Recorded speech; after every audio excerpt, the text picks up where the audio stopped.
Já veio uma pergunta aqui que eu não sei responder, eu tenho que pesquisar. Quando o povo começa a ser chamado de povo hebreu? Não sei. Tem uma explicação aqui que eu não vou arriscar dar a explicação agora, porque eu vou me perder, eu vou explicar errado. Mas tem uma explicação muito interessante. Por que é povo hebreu?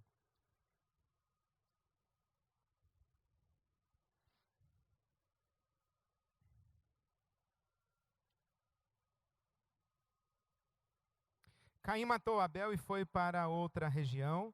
E se Adão e Eva eram os pais e não tinha mais ninguém na terra, como ele casou e teve filhos. Então, aqui começam a surgir os problemas e as perguntas. As perguntas que a resposta não devia ser gravada. Mas de onde nós tiramos a ideia de que não havia mais gente na Terra? De que só existia realmente um primeiro casal? Lembre-se, a Bíblia não é um livro de ciência. A Bíblia não está contando, não é uma narrativa científica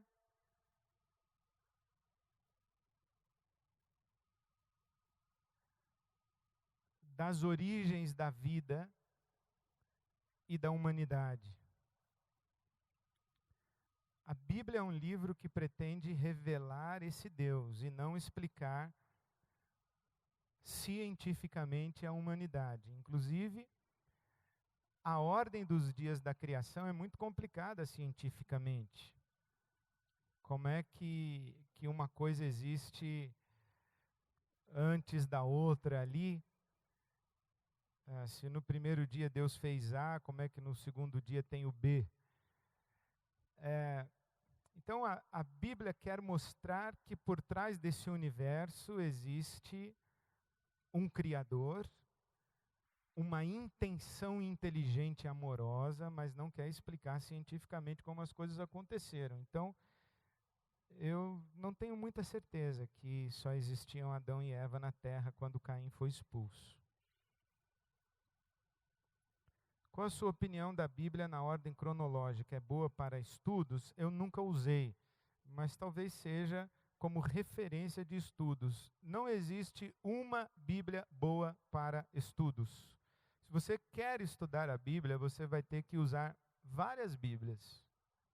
Você vai escolher uma com a qual você vai se identificar. Eu, pessoalmente, quando eu preciso estudar a Bíblia, que é diferente de fazer leitura devocional, ler a Bíblia. Quando eu quero estudar, eu quero checar, eu tenho a Bíblia de Jerusalém como a minha Bíblia de referência por enquanto.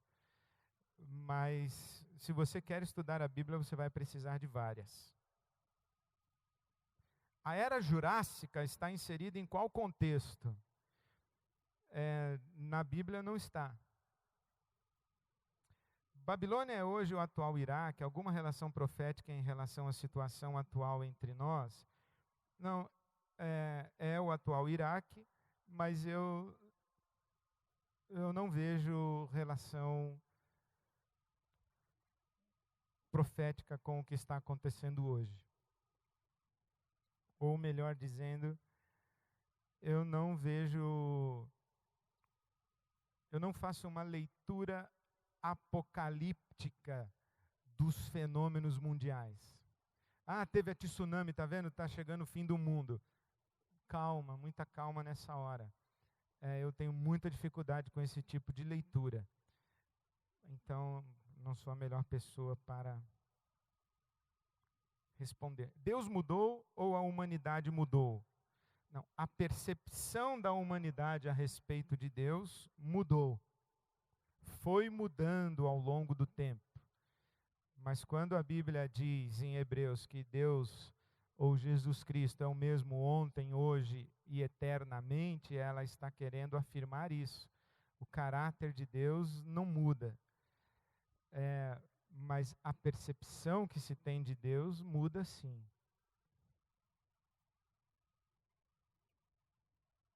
De onde vem o termo Sion e o que significa? Sião, a terra de Sião, Monte Sião. O Monte Sião sobre o qual está estabelecida a cidade de Jerusalém. Quando o Império Romano entrou na história de Israel, como era a submissão dos romanos? Os romanos aparecem no Novo Testamento. Você viu que eu contei até o Império Persa. O Império Persa é sucedido pelo Império Romano. Os romanos, eles aparecem nas páginas da Bíblia Sagrada no Novo Testamento.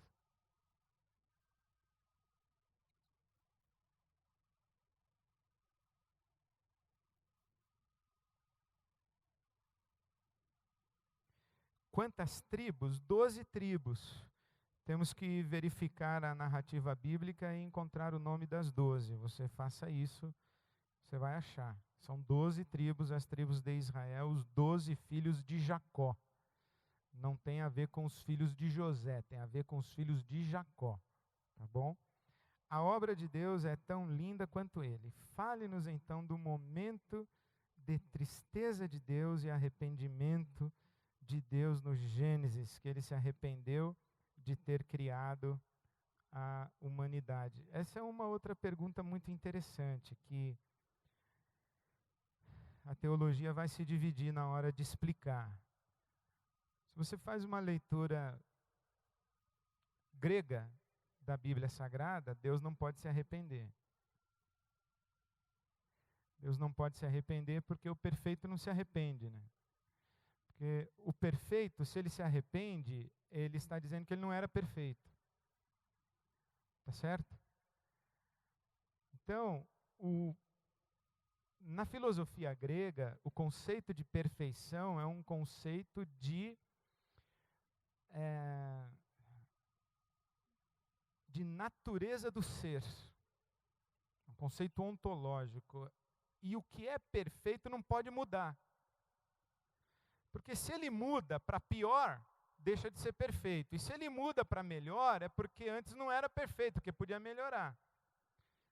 Então, na filosofia grega, o perfeito não pode mudar. Só que, lembra que eu falei que o Platão apareceu, o Isaías já tinha morrido? A mentalidade hebraica para falar de perfeição de Deus é outra. Deus não é apresentado na Bíblia Sagrada senão a partir das suas relações. O Deus da Bíblia Sagrada, ele é passional. Ele se ira, ele se alegra, ele se enfurece, ele se compadece. Então eu vejo que o Gênesis está falando dessa passionalidade de Deus, um Deus em relação. Você lê o Salmo 78 que você vai ficar desesperado, desesperada, porque o Salmo 78 diz o seguinte, que Deus um belo dia se encheu de Israel, se encheu, largou de mão. Aí depois um anjo deve ter ido lá falar com ele, ou o filho dele, ou sei lá quem falou com ele, e ele falou, tudo bem, então eu vou voltar. Aí ele volta. E o salmista diz que Deus acorda como um bêbado acorda, como se Deus tivesse ficado bêbado. Salmo 78 conta essa história, que Deus se encheu de Israel, tomou um porre, caiu lá no sofazão. Quando ele acordou do bode dele, ele foi ver em que situação estava Israel e retomou a caminhada com Israel. Mas teve um momento que ele abandonou. Como é que você vai explicar isso se você tem o referencial da cultura grega do perfeito? Como é que Deus abandona, depois muda de ideia e volta? Então, o Deus da Bíblia ele não pode ser lido com essas lentes da perfeição grega.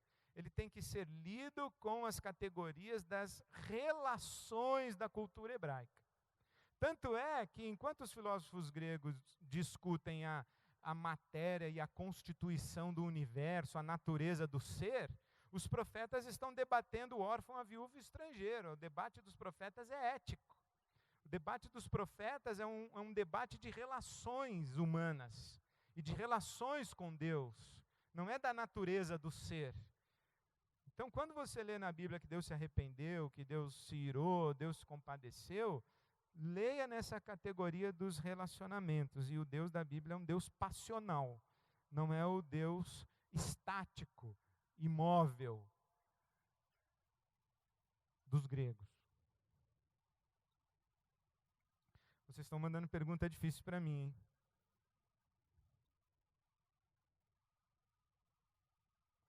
Essa pergunta aqui sobre taoísmo, eu não sei responder, não. Não sei nem as de cristianismo direito e de taoísmo, então, nem me diga. A ligação entre o atual Estado de Israel e as promessas ao povo de Israel.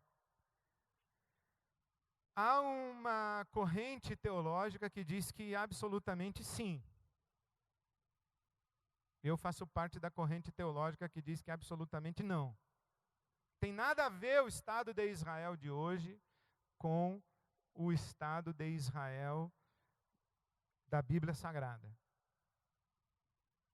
Inclusive, se você vai ler Gálatas, se você vai ler Romanos, você vai ver o apóstolo Paulo falar categórica e taxativamente que os que são da fé é que são a verdadeira descendência de Abraão.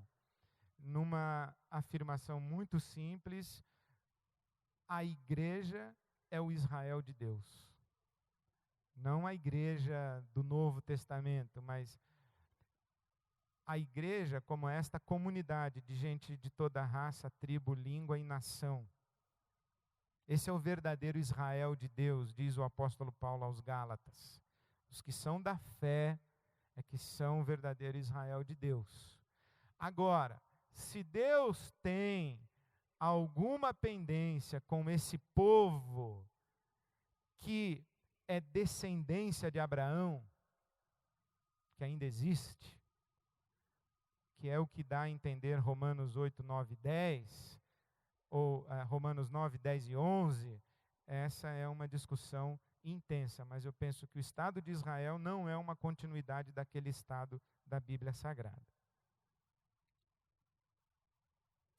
No Alcorão pode revelar algo sobre Deus?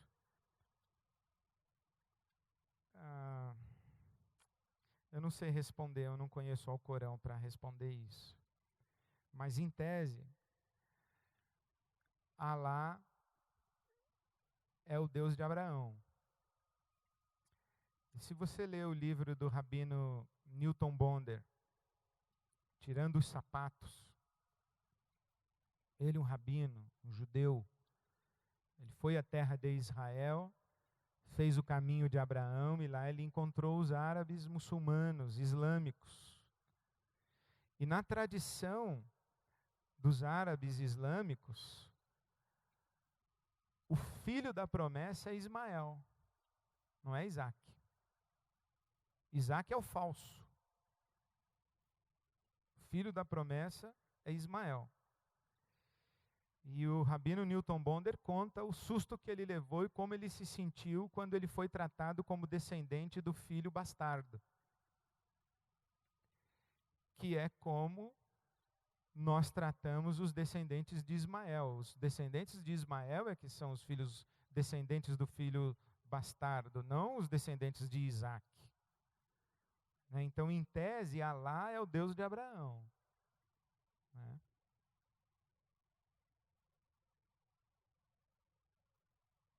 Por que a distância entre o nosso Deus cristão e os deuses orientais, do hinduísmo, indianos, etc. e tal? É justamente por isso, porque nessa história da humanidade, a humanidade foi tendo percepções do divino e do sagrado e das divindades. Cada povo foi construindo a sua estrutura de sagrado e a sua estrutura religiosa. Nós estamos acreditando que se há um único Deus, esse Deus único escolheu um caminho para auto-revelar-se, e esse caminho é a tradição que está registrada na Bíblia Sagrada. Mas nem todo mundo crê assim. Os 400 anos de silêncio, não há registro como foi esse tempo que o povo viveu, há registro histórico, sim. Há muito registro histórico desses 400 anos de silêncio, e a obra de Flávio Joséfo é um tratado muito grande a respeito desse período aí histórico.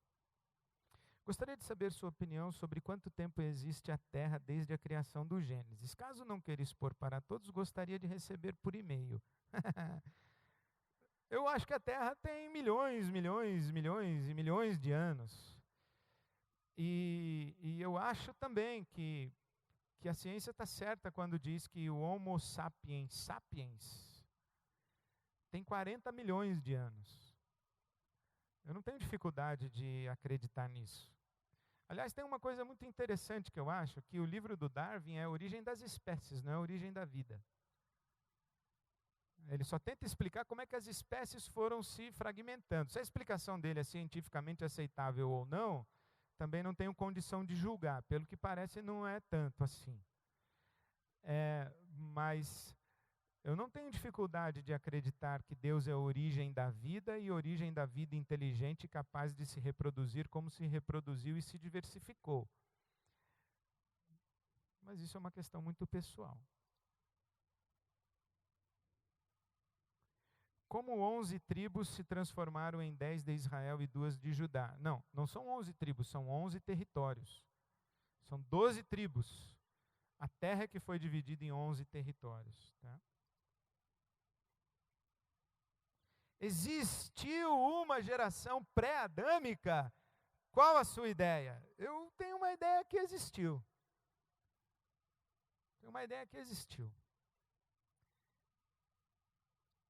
Eu li uma vez um livro que inclusive foi publicado pela Vida Nova, A Imagem de Deus no Homem, em que o autor, que é um cientista, e o coautor é um teólogo, o cientista diz assim: a Bíblia diz que Deus criou o homem do pó da terra e soprou nele o fôlego da vida. Quanto tempo demorou entre pó da terra e Deus soprar nele o fôlego da vida? Será que demorou? Deus fez um bonequinho de barro e... Será que foi assim? Ou o pó da terra, Deus foi formando o homem matéria orgânica e matéria orgânica partilhada com o todo do universo criado, e num determinado momento essa matéria orgânica recebe o fôlego da vida ou a imagem e a semelhança de Deus. Eu não sei, mas se eu descobrir lá no céu, não vou ficar assustado, não. Eu vou dizer assim, pô, bem que eu desconfiei que isso fazia mais sentido do que aquele negócio do bonequinho de barro. E como foi uma... Depois se não havia uma... Caim foi uma vítima, pois se não havia uma regra para agradar a Deus, posso acreditar que ele fez o seu melhor. Caim foi uma vítima. Essa é a tese do Saramago no livro dele, o Caim, que ele acabou de publicar antes de falecer. O Caim reclama com Deus, que Deus matou muito mais gente do que ele no Velho Testamento e sobrou para ele, Caim. Né? Então veja como é interessante, né? É muito importante a gente ler as pessoas que não concordam com a gente. As pessoas que não concordam com a gente, elas fazem perguntas que nos obrigam a pensar sobre a nossa fé, sobre a coerência da nossa fé. Né? Qual a explicação, por que razão Deus rejeitou Caim e aceitou o sacrifício de Abel? A Bíblia não explica. A gente vai deduzir depois que a vida está no sangue, que o sacrifício de Abel foi o sacrifício de um animal, né? E que o sacrifício de um animal oferecido por Abel foi um sacrifício que prefigurava o sacrifício do Cordeiro de Deus, e que o sacrifício de Abel, de Caim, que foi do fruto da terra, foi semelhante ao sacrifício de Adão e Eva no paraíso, porque Adão e Eva no paraíso, quando percebem a sua nudez, eles se cobrem com folhas, eles não se cobrem com peles de animais. Mas as folhas não foram suficientes para desviar a ira de Deus que estava posta sobre Adão e Eva. Assim como as folhas de parreira que cobriram Adão e Eva não foram suficientes para contentar Deus, e Deus julgou o casal, para cobrir o pecado do casal, também o fruto da terra não seria suficiente para cobrir o pecado de Caim. É por isso que o sacrifício do animal de Abel é aceito e o sacrifício do fruto da terra de Caim não é aceito, mas isso é uma dedução muito posterior. Você imaginar que o Caim ia saber disso tudo daí é muito complicado, né? Ainda bem que está acabando aqui.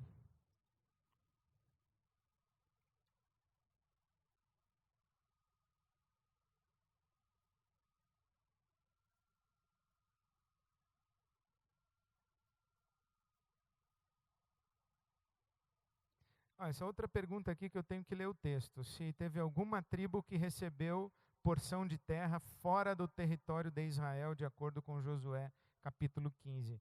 Eu não lembro, a gente vai ter que pesquisar. O senhor poderia deixar uma lição de casa para o próximo encontro? Poderia, leia Gênesis. Leia o livro de Gênesis. Nós vamos, no próximo encontro, ficar só no Gênesis, tá bom? E vamos aprofundar essa história da criação, da queda, dilúvio, Babel e dos patriarcas, Abraão, Isaac, Jacó e José. Tá? Gênesis conta essa história daí. Então leia Gênesis. Se você acabar de ler antes de chegar ao próximo encontro, lê de novo. Tá bom? Vai lendo Gênesis, vai lendo Gênesis, vai lendo Gênesis. Tá? Essa é a lição de casa para o próximo encontro.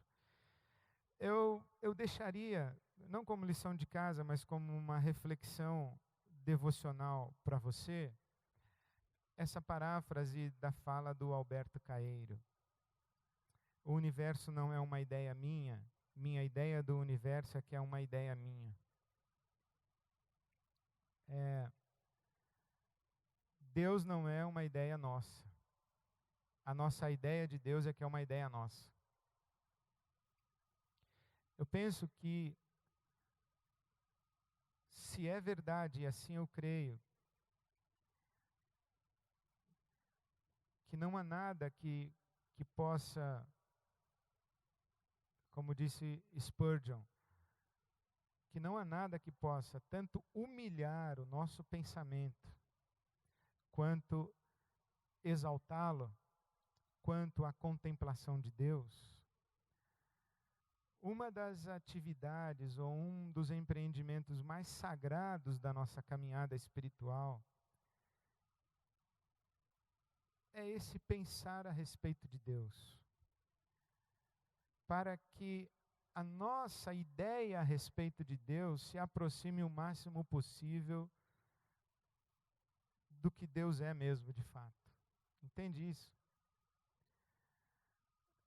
Quer ver como isso é tão importante? Imagine o seguinte, que você é Abraão e você tem o seu filho amarrado em cima de uma pedra e você levantou um cutelo para matar o seu filho porque o seu Deus pediu para você fazer isso. Tá? Agora imagine que você é o filho, é o Isaac, que está amarrado, e você está olhando para o seu pai, e o seu pai, imagino, está chorando, lágrimas dele estão pingando em cima de você, e ele está dizendo: meu filho, isso é para Deus, isso é para Deus, é por causa de Deus que eu tenho que fazer isso, e você está olhando ele. Você acha que os dois ali têm a mesma percepção de Deus?